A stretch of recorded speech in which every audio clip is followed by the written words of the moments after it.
A continuación explicaré de la fototransducción, pero primero vamos a hacer un breve repaso de la síntesis de proteínas que ocurre en los conos y en los bastones. En el segmento externo tenemos el segmento externo de los conos como tanto en los bastones, los cuales está compuesto por unos repliegues de membranas que son en forma continua en los conos y de forma de discos separados en los bastones. En la síntesis de proteínas de conos y bastones, estos fotorreceptores son fabricantes de sus propias proteínas, como cualquier otro tipo de célula. Las proteínas sintetizadas en el segmento externo, que es esta área, primero se sintetizan acá en esto para pasar al segmento externo. Cuando llegan al segmento externo, pueden ser como proteínas estructurales o proteínas de fototransducción. En las proteínas estructurales tenemos las que son de ABDR, periferinas, ROM1. Estas proteínas son las que se encargan de mantener estable la forma o la forma arquitectónica de estas células. O como proteínas de fototransducción para transformar los estímulos luminosos en estímulos nerviosos, que son las opsinas, transducina o proteína G, fosfodiesterasa, guanidilciclasa activadora de proteína 1 y 2. El núcleo como tal es más grande en los conos que en los bastones, es donde realmente se dirige la síntesis de proteínas. El ADN que se encuentra dentro del núcleo.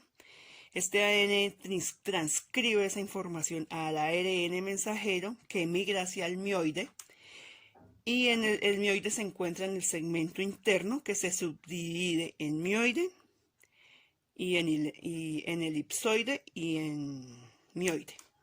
En el elipsoide encontramos las mitocondrias, aquí en los bastones y en los conos, que las mitocondrias son las que realmente generan la energía, es la fuente de energía de los conos y los bastones, de esta estructura. En el mioide está formado por el retículo endoplasmático, por el aparato de Golgi y por los ribosomas, que están representados con esto. Aquí en el retículo endoplasmático es donde se forman las vesículas de transición que pasan al aparato de Golgi, y el aparato de Golgi lo que hace es seleccionar, las procesa, las almacena, las empaqueta, las sintetiza y las envía hacia el segmento externo por esta vía.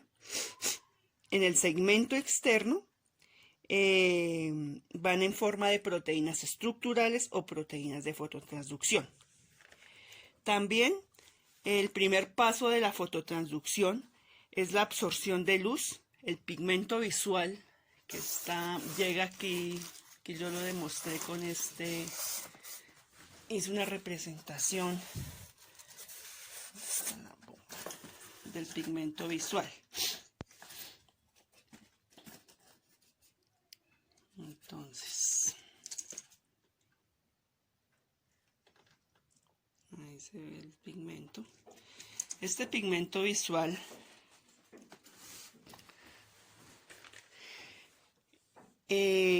se divide en dos: en glucoproteína, como las opsinas, y una derivación de la vitamina A, que es el retinal. El retinal es la parte absorbente de la luz de todos los pigmentos visuales. En la retina hay 4 clases de opsinas.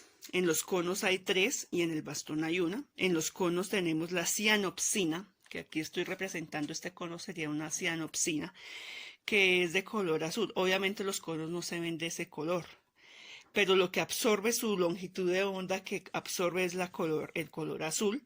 La cloropsina, que absorbe el color verde, y la eritropsina, que alcanza a ver la longitud de onda de colores rojos.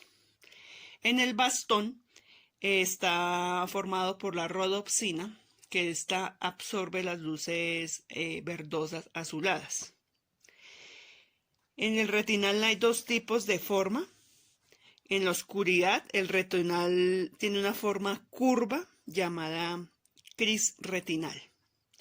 Cuando la absorción de luz en el cris retinal adquiere una forma más recta, es llamada transretinal.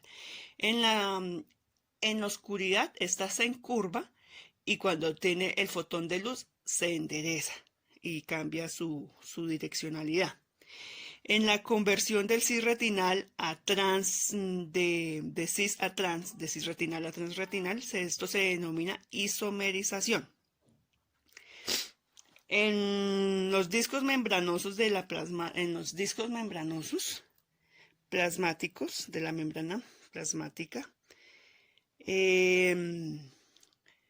hay un cambio que hice otra maqueta, a continuación se las voy a enseñar. Aquí está en esta segunda maqueta aquí se representa el disco membranoso, ya sea el cono del bastón y la membrana plasmática de la célula. En los discos están acogidos las opsinas, que es una proteína de membrana. Cuando la opsina y el cis retinal se unen, forman la rodopsina. Esto actúa en la oscuridad.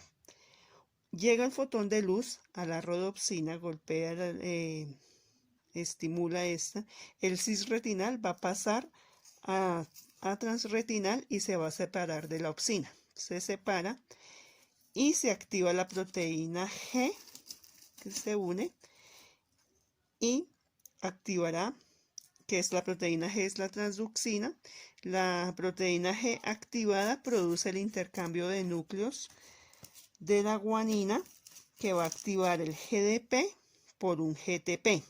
Y esto activa a la fosfodiesterasa, sale la fosfodiesterasa, que contiene el GMP cíclico y lo convierte en GMP. El GMP es el aguanosil monofosfato cíclico. Estos mantienen, es importante ya que estos mantienen los canales de sodio abiertos y permiten el paso del sodio a la célula. Al tener esto, la célula se va a mantener despolarizada. Esto ocurre gracias al GMP cíclico y esto es en oscuridad. Cuando en oscuridad las células están a menos 40 voltios y esto hace liberar neurotransmisores de glutamato, que estos son inhibidores en oscuridad. Llega la luz, se elimina el GMP cíclico y los canales de sodio se cierran, ya no permiten más el ingreso de sodio, o sea, estos se cierran y los canales quedan acá.